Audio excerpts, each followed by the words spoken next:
नमस्कार, आप देख रहे हैं देश दुनिया। मैं हूं आपके साथ आयुषी गुप्ता और बुलेटिन की शुरुआत बड़ी खबर के साथ करेंगे। 5 जुलाई को संसद में शपथ लेंगे इंजीनियर राशिद। एनआईए ने शपथ लेने की परमिशन पर अपनी सहमति दी है। आपको बता दें कि शपथ के बाद मीडिया से बातचीत नहीं कर सकते। पटियाला हाउस कोर्ट 2 जुलाई को आदेश पारित करेगा। तो ये बड़ी अपडेट आपको दे रहा है। आतंकी फंडिंग मामले में गिरफ्तार राशिद किए गए थे। बारामूला लोकसभा सीट से लोकसभा चुनाव जीता था। तो ये बड़ी जानकारी आपको दे रहे हैं। शपथ के बाद मीडिया से बातचीत जो है वो नहीं कर पाएंगे राशिद। 5 जुलाई को संसद में शपथ लेंगे इंजीनियर राशिद। इस वक्त की सबसे बड़ी जानकारी आपको दे रहा है। आपको बता दें कि एनआईए ने शपथ लेने की परमिशन पर अपनी सहमति दे दी है, लेकिन शपथ के बाद मीडिया से वो कोई बातचीत नहीं करेंगे और पटियाला हाउस कोर्ट 2 जुलाई को आदेश पारित करेगा। लोकसभा में डिप्टी स्पीकर के पद को लेकर अयोध्या से समाजवादी पार्टी के सांसद अवधेश प्रसाद के नाम की चर्चा तेज हो गई है। इस बीच अवधेश प्रसाद ने कहा कि अखिलेश यादव उन्हें जो भी जिम्मेदारी देंगे वो उसे निभाएंगे। डिप्टी स्पीकर पद ऑफर अगर आपको करते हैं विपक्ष की तरफ से तो आप रेडी हैं? ऐसा है, हमारे नेता आदरणीय अखिलेश यादव जी का जो निर्णय होगा, जो आदेश होगा और अन्य माननीय नेताओं का जो निर्णय होगा उसको हम स्वीकार करें। आपको सूचित किया गया था कि आपका नाम कंसीडर किया जा रहा है? अभी हमें आप ही लोग सूचित कर रहे हैं, आप ही लोगों द्वारा मुझे सूचना मिल रही मीडिया के द्वारा, और कहीं अधिकृत स्थान से कोई सूचना हमें नहीं। और आज से 3 आपराधिक कानून बदल दिए गए हैं, जिसमें कई बड़े बदलाव किए गए हैं। 3 साल के भीतर ये फैसला, और आपको बता दें कि किसी भी थाने में दर्ज करा सकते हैं एफआईआर, जैसे कई अहम बदलाव किए गए हैं। 3 नए कानून हैं: भारतीय न्याय संहिता बीएनएस 2023, भारतीय नागरिकता सुरक्षा संहिता बीएनएसएस 2023 और भारतीय साक्ष्य अधिनियम बीएसए 2023। आपको बता दें कि पिछले साल 25 दिसंबर को राष्ट्रपति की मंजूरी के बाद भारत के राजपत्र में इन कानूनों को अधिसूचित किया गया था, जो आज से देश भर में लागू हो चुके हैं। तो ये बड़ी जानकारी आपको दे रहे हैं। आपको बता दें कि आज से 3 आपराधिक कानून जो है वो लागू हुए हैं, और साथ ही साथ एविडेंस एक्ट की जगह भारतीय साक्ष्य अधिनियम, और 25 दिसंबर 2023 को आपको बता दें कि राष्ट्रपति ने मंजूरी दी।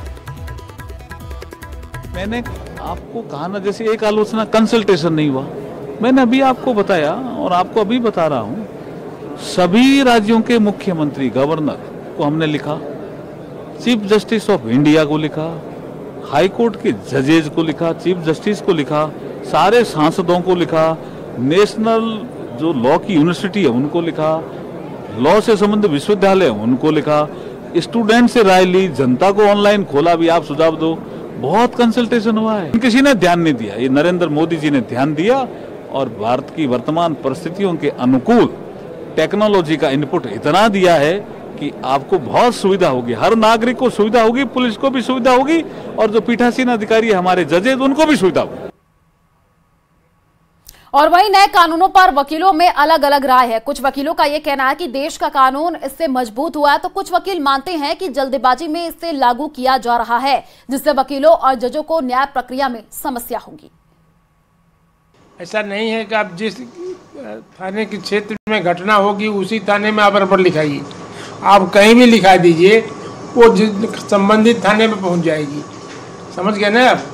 तो ये बहुत ही क्रांतिकारी स्टेप हैं, और बहुत सी इसमें विधि विधान से किए गए हैं, और बहुत सी एविडेंस से, इलेक्ट्रॉनिक की जो एविडेंस है डिजिटल, उसका भी महत्व हो गया।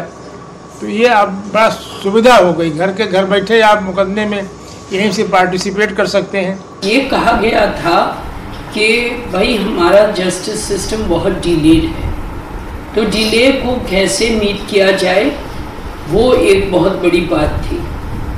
जजमेंट्स में सुप्रीम कोर्ट ने कहा है कोई भी जज इतनी देर तक कोई जजमेंट रिजर्व नहीं कर सकता। तो ये एक बात थी कि निर्णय बहुत जल्दी आना चाहिए, जहां निर्णय में 2, 3, 4 महीने लग जाते हैं।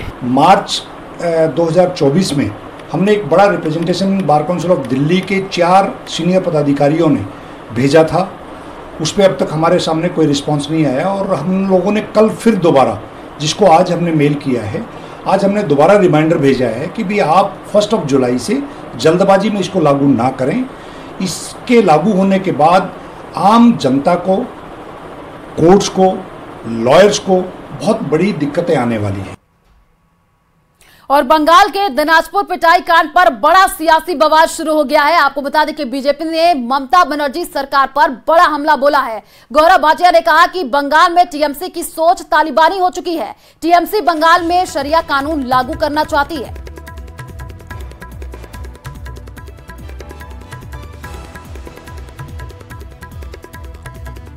तो ये बड़ी जानकारी आपको दे रहे हैं। आपको बता दें कि बीजेपी ने ममता बनर्जी सरकार पर यह बड़ा हमला किया है। गौरव भाटिया ने यह कहा है कि बंगाल में टीएमसी की सोच जो है वो तालिबानी हो चुकी है। टीएमसी बंगाल में शरिया कानून लागू करना चाहती है। तो महिला की बेरहमी से पिटाई और गलत नहीं होगा। जंगल राज कैसा होता है? बिल्कुल ममता राज जैसा होता है। यह हर नागरिक के लिए पीड़ाजनक है, चिंताजनक है कि एक महिला मुख्यमंत्री, जिनके पास गृह मंत्रालय भी है, वे अपनी पार्टी के गुंडों को खुली छूट देती हैं और जनता की सुरक्षा की उनको चिंता नहीं है। टीएमसी के गुंडे लीडर जो हैं, उनकी सुरक्षा की चिंता है। और पश्चिम बंगाल के दिनाजपुर में महिला की पिटाई को लेकर के सियासत गर्मा गई है। दूसरी तरफ पुलिस ने आरोपी ताजमुल उर्फ जेसीबी नाम के आरोपी को गिरफ्तार कर लिया है। ताजमुल पर लड़के और लड़की के साथ सरेआम डंडे से पिटाई का आरोप है। आपको बता दें कि मारपीट का वीडियो सोशल मीडिया पर वायरल हुआ था, जिसके बाद पुलिस ने यह एक्शन लिया है। तो देखिए, एक तस्वीर हम आपको दिखा रहे हैं, महिला की बेरहमी से पिटाई। और अब इस पूरे मामले पर सियासत भी जो है वो गर्माती हुई दिख रही है। आरोपी जो है उसकी गिरफ्तारी हुई है। पुलिस ने आरोपी को गिरफ्तार कर लिया है।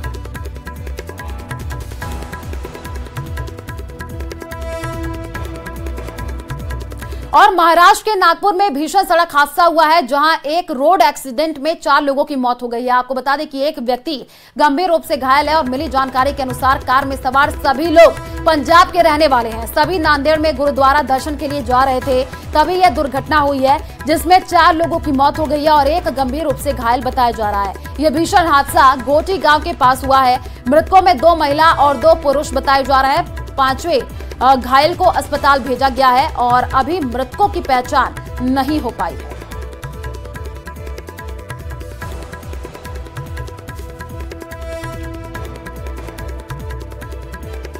और नवी मुंबई में अवैध निर्माण पर देर रात नगर निगम का बुलडोजर चला है। नवी मुंबई नगर निगम क्षेत्र में अवैध निर्माण करने वाले होटल, बार, पब, हुक्का पार्लर के खिलाफ अतिक्रमण विरोधी अभियान चलाया गया है। तो ये बड़ी जानकारी आपको दे रहे हैं। अवैध निर्माण को ध्वस्त किया गया है। महाराष्ट्र की मुंबई से जानकारी, तस्वीरें भी आपके टीवी स्क्रीन पर, जो अवैध निर्माण है उस पर बुलडोजर चलता हुआ देखा है। होटल, बार और पब पर बुलडोजर चला है, जिसकी तस्वीरें भी हम आपको टीवी स्क्रीन पर दिखा रहे हैं।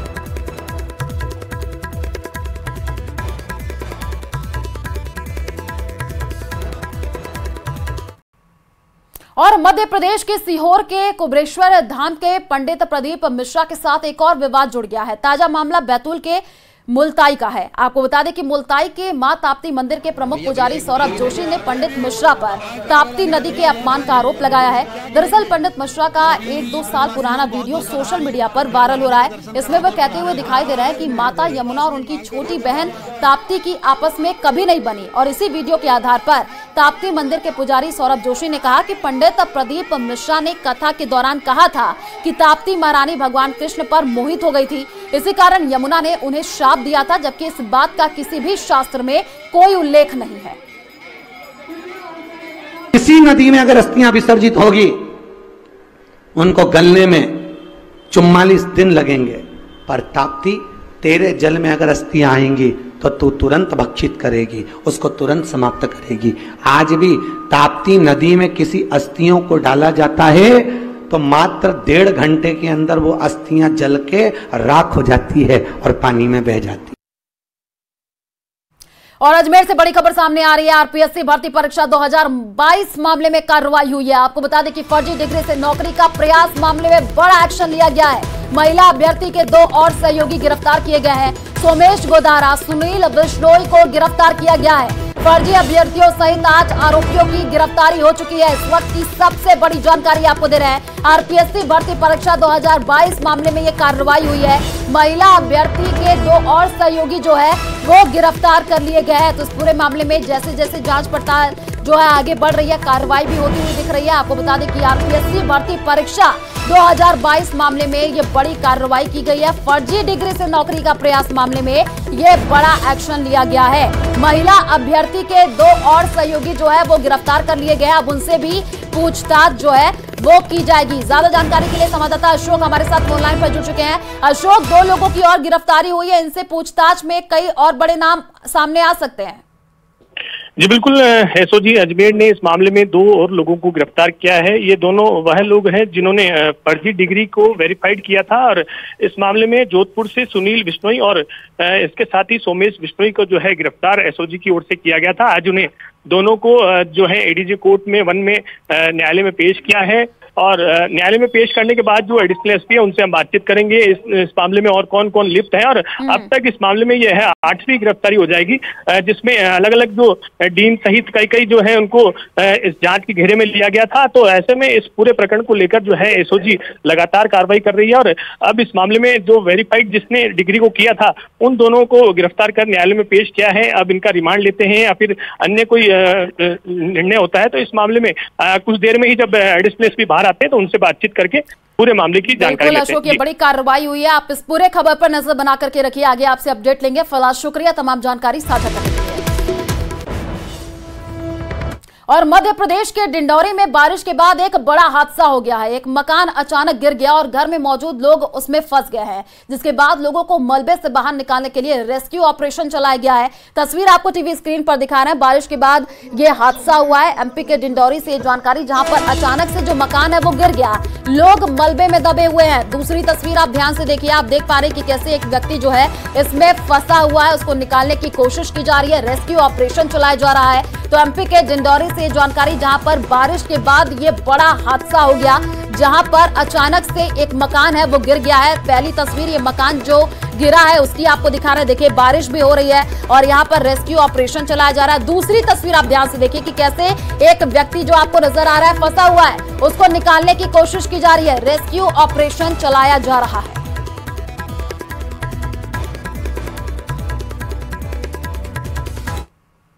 और लगातार हो रही बारिश पहाड़ों पर भी लोगों के लिए आफत बनी हुई है। हरिद्वार में बारिश के बाद शहर के ज्यादातर इलाकों में पानी जमा हो गया है, सड़कें पानी में डूब गई हैं, अंडरपास में भी पानी भर गया है और गाड़ियां उसमें डूबी हुई नजर आ रही हैं। बारिश के बाद जमे हुए पानी से रफ्तार पर ब्रेक लग गया है और जो गाड़ियां सड़क पर चलती दिखाई दी वो रेंगती हुई नजर आई हैं। 2 तस्वीरें हैं आपके टीवी स्क्रीन पर, आप देखिए कि कैसे जो दूसरी तस्वीर है पानी भरा हुआ है, एक वाहन भी उसमें फंसा हुआ नजर आ रहा है और अब काफी ज्यादा परेशानी भी लोगों को हो रही है क्योंकि कई इलाकों में पानी भर गया है और इससे जो है वाहन रेंगते हुए नजर आ रहे हैं। सड़कें पूरी तरीके से लबालब नजर आ रही हैं। कई जगहों पर जो है पानी में कारें फंस गई हैं, बाइक्स फंस गए हैं। ये तस्वीर हम आपको जो दूसरी दिखा रहे हैं, आप देखिए कैसे यहाँ पर एक वाहन जो कि पानी में ही फंसा हुआ नजर आ रहा है। तो काफी परेशानी लोगों को हो रही है। पहली तस्वीर भी हम आपको दिखा रहे हैं, आप देखिए कि यहाँ पर भी जो है लोगों को परेशानी झेलनी पड़ रही है क्योंकि लगातार बारिश के बाद से जो तस्वीरें देखने को मिल रही हैं ये विचलित कर रही है क्योंकि कई जगहों पर पानी जो है वो लबालब भरा हुआ है और वाहन रेंगते हुए नजर आ रहे हैं।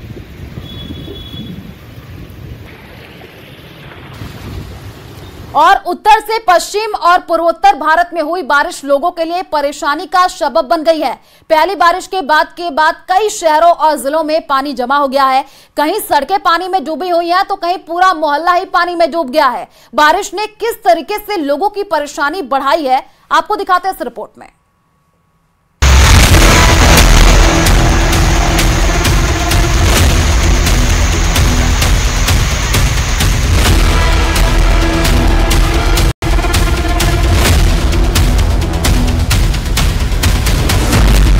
बाढ़ का प्रहार, मैदान में हाहाकार। कुदरत के रौद्र रूप से पहाड़ों में आई तबाही।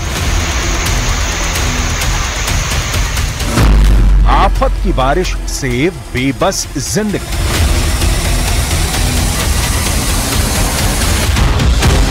बारिश के शुरू होते ही चारों तरफ हाहाकार मचना शुरू हो गया। क्या मैदान क्या पहाड़, हर जगह कोहराम मचा है। पहाड़ों में नदियां उफान पर हैं, तो मैदानी इलाकों में सड़कों पर सैलाब उमड़ आया है। मोहल्ले टापू बन गए, खेल के मैदान झील में तब्दील नजर आने लगे। खिलौने की तरह वही गाड़ियां, हरिद्वार, उत्तराखंड। कुदरत का कहर क्या होता है, बारिश का खौफ क्या होता है और बर्बादी का नाम क्या है, इन तस्वीरों को देखकर अंदाजा लगाया जा सकता है। एक दो नहीं बल्कि दर्जनों गाड़ियां पानी में ऐसे ही बहने लगीं जैसे कोई खिलौना हो। तस्वीरें उत्तराखंड के हरिद्वार की हैं, जहां गंगा नदी का जलस्तर अचानक से बढ़ने पर बर्बादी का मंजर नजर आने लगा। वहां मौजूद इन गाड़ियों के मालिकों की गलती ये थी कि अपनी अपनी गाड़ियों को पार्किंग के बजाय सूखी नदी के किनारे खड़ी कर दी थी। तभी गंगा नदी का जलस्तर बढ़ा। देखते देखते सैलाब वहां खड़ी गाड़ियों को बहा ले गया। बाढ़ में डूब गया ट्रैक्टर, राजकोट, गुजरात। सिर्फ पहाड़ों में नहीं बल्कि मैदानी इलाकों में भी बूंदों का प्रहार जारी है। ये तस्वीरें गुजरात के राजकोट की हैं, जहां नदी में रेत भरने पहुंचा ट्रैक्टर सवार पानी में डूबा नजर आया। बताया गया कि नदी में अचानक से जलस्तर बढ़ गया और ये ट्रैक्टर उसमें डूब गया। गनीमत ये रही कि वहीं एक खुदाई करने वाली मशीन मौजूद थी, जिसके सहारे ट्रैक्टर को बाहर निकाला गया। सीढ़ियों पर बहने लगा झरना, पंचमहाल, गुजरात। गुजरात के पंचमहाल जिले में भारी बारिश के बाद एक अद्भुत नजारा दिखा। पांचागढ़ में भारी बारिश के बाद सीढ़ियों से पानी ऐसे बहने लगा जैसे कोई झरना हो। इस दौरान वहां मौजूद लोगों ने इस खूबसूरत नजारे का आनंद उठाया। डूब गए अंडरपास, वलसाड, गुजरात। गुजरात के कई जिले बाढ़ के खतरे में हैं। भारी बारिश के बाद वलसाड में कई अंडरपास डूबे नजर आए, सड़कें पानी में डूबी नजर आई। सड़कों पर सैलाब, सूरत, गुजरात। मूसलाधार बारिश ने सूरत शहर की सूरत ही बिगाड़ दी। बारिश के पानी से सूरत के कई सड़कों पर सैलाब नजर आया। कई इलाकों में तो सड़कों पर घुटनों तक पानी भरा दिखा। सड़क पर पानी भरने से लोगों को भारी परेशानी हुई। लोग अपने स्कूटर, मोटरसाइकिलों को धक्का देकर जाते दिखाई दिए। मोहल्ले बने टापू, चलने लगी नाव, मुरादाबाद। गुजरात जैसा हाल उत्तर प्रदेश के कई शहरों का है। मुरादाबाद में पानी इतना बरसा कि पूरा का पूरा मोहल्ला टापू बन गया। मुरादाबाद शहर के भोलेनाथ कॉलोनी में नाव चलने लगी। इस कॉलोनी में बाढ़ ने इस कदर कब्जा कर रखा है कि यहाँ मौजूद लोग 2 दिनों से अपने घरों में कैद हैं। मुरादाबाद के इस कॉलोनी में करीब 8 से 10 फीट तक बाढ़ का पानी है।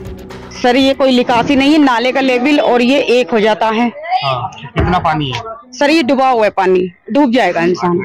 इतना पानी, कल एक बंदा निकल के गया था, बाल बाल बचा है। बहुत दिक्कत पड़ी। फिर घर भी हमारा सारा टूटा पड़ा, बत्ती नहीं, कुछ नहीं। पानी भर गया सब में पानी भर गया। कैसे कर रहे हैं अब? क्या देखो कैसे कर रहे हो। तो कहाँ का पानी आया है? ये नाले का पानी आया सब। बारिश के बाद जितना बारिश का न भरता, जितना नाले का भरे। बाढ़ में समाया मोहल्ला, संभल, यूपी। अब आपको यूपी के एक और जिले की तस्वीर दिखाते हैं। संभल के तुर्तेपुर इल्हा इलाके से आई इन तस्वीरों में पूरा मोहल्ला जलमग्न दिखाई दिया। पूरा मोहल्ला टापू की शक्ल में नजर आने लगा।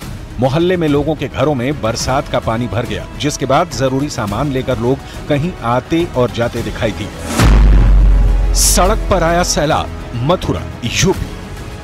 मथुरा में बारिश ने ऐसा कोहराम मचाया कि लोग सड़क पर कमर तक डूबे दिखाई देने लगे। सड़क किनारे पार्क की गई मोटरसाइकिलें डूबी दिखाई दी। यही नहीं, बारिश का पानी बलदेव से बीजेपी विधायक पूरन प्रकाश के घर में भी घुस गया। शहर के कई इलाकों में पानी जमा हो गया। कई इलाकों की सड़कें पानी में डूबी दिखी और गाड़ियां भी डूबी हुई नजर आईं। बारिश के बाद यातायात पर ब्रेक लग गया, जिसके बाद कई जगह जमा हुए पानी को निकालने की भी कोशिश की गई। डूब गया सकसोहरा बाजार, पटना। पटना के बाढ़ अनुमंडल में आसमानी आफत का कहर बरपा है। थोड़ी देर में इतना पानी बरसा कि सकसोहरा बाजार ही डूब गया। दुकानों में पानी घुसने से दुकानदारों की आफत बढ़ गई। बाजार में इतना पानी बरसा कि सड़क पर लोग घुटने भर पानी में डूबे नजर आए।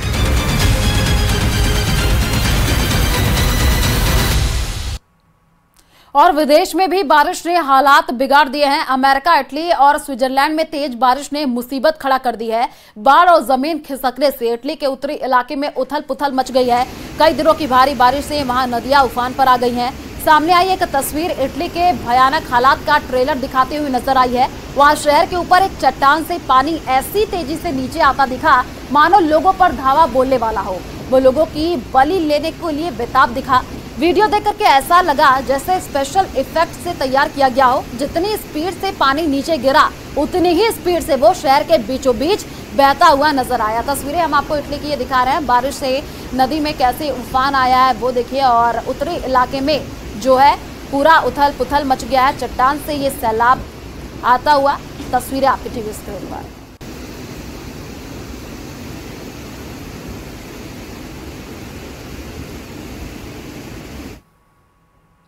पीओके के रावलकोट में जेल से 20 कैदी फरार हो गए। उनका एक वीडियो भी सामने आया है जिसमें कैदी एक के बाद एक जेल परिसर से बाहर की तरफ भागते हुए दिखाई दिए हैं। जानकारी के मुताबिक फरार होने वाले इन कैदियों में कुछ आतंकवादी भी शामिल है। कैदियों ने फरार होने के लिए बंदूक की नोक पर एक संतरी को बंधक बनाया और फिर फरार हो गए। इस दौरान उनकी पुलिस से मुठभेड़ भी हो गई है। इस मुठभेड़ में एक कैदी की मौत की भी जानकारी सामने आई है।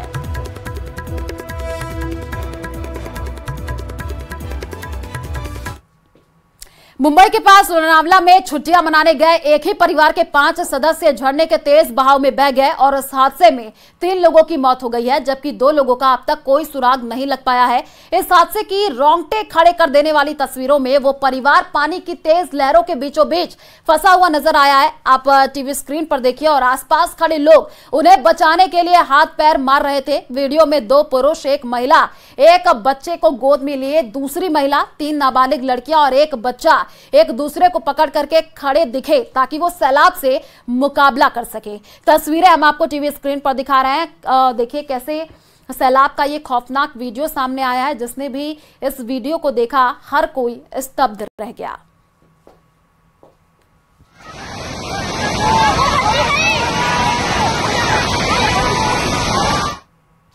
और सुनीता विलियम्स पर गुड न्यूज बहुत जल्द आने वाली है, लेकिन नासा की भूमिका अभी भी संदेह के घेरे में दिख रही है, क्योंकि जिस स्टारलाइनर स्पेसक्राफ्ट से सुनीता को अंतरिक्ष में भेजा गया वो स्पेसक्राफ्ट कई बार लॉन्च टेस्ट ही नहीं पास कर सका। सालों तक स्पेसक्राफ्ट की खामियों को दूर करने की कोशिश की जाती रही और जब 5 जून को स्पेसक्राफ्ट को अंतरिक्ष में भेजा गया तो वो हुआ जिसकी उम्मीद किसी को नहीं थी। देखिए रिपोर्ट।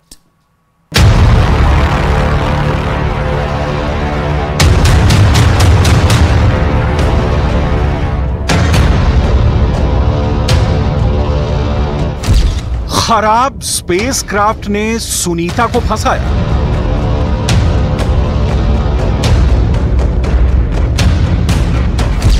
सात साल से टल रही थी सुनीता वाली उड़ान। बार बार आई खराबी, फिर क्यों स्पेस में भेजा? क्या स्पेसक्राफ्ट में खराबी इंसानी चूक है या साजिश?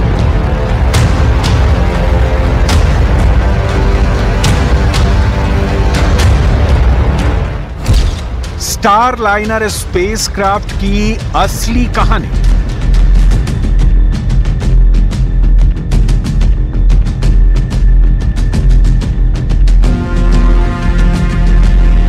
आज हर किसी की जुबान पर उस स्टारलाइनर स्पेसक्राफ्ट का नाम है जिससे सुनीता विलियम्स और उनके साथी astronaut Butch Wilmore space station में गए थे। तो आज सुनिए उस स्टारलाइनर स्पेसक्राफ्ट की पूरी कहानी, जो बार बार टेस्ट में फेल होता रहा, फिर भी नासा उसे लॉन्च करने की जिद पर अड़ा रहा। और अब जब सुनीता विलियम्स और उनके साथी बुच विल्मोर फंस गए हैं तो नासा बार बार बयान बदल रहा है।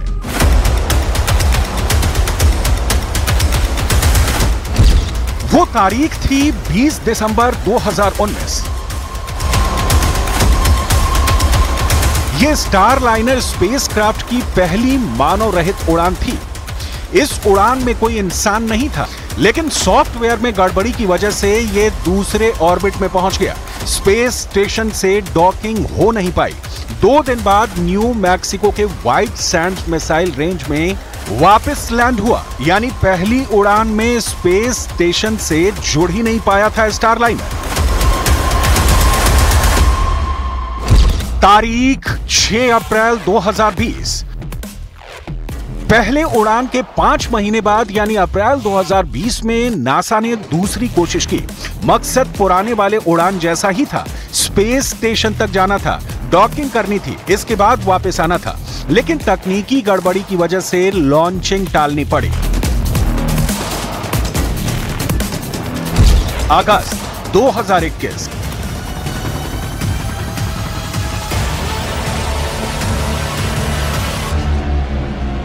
अगस्त 2021 में लॉन्चिंग करने की तैयारी हुई, लेकिन फिर स्पेसक्राफ्ट के 13 प्रोपल्शन वाल्व में कुछ कमियां पाई गईं। इसके बाद बोइंग ने पूरे स्पेसक्राफ्ट को फिर से बनवाया। तारीख 19 मई 2022।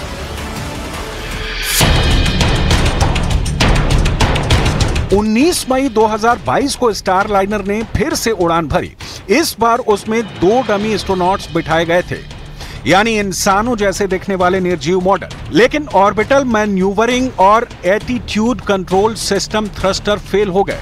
और चले फिलहाल इस बुलेटिन में इतना ही। आगे आपको दिखाएंगे महारो राजस्थान।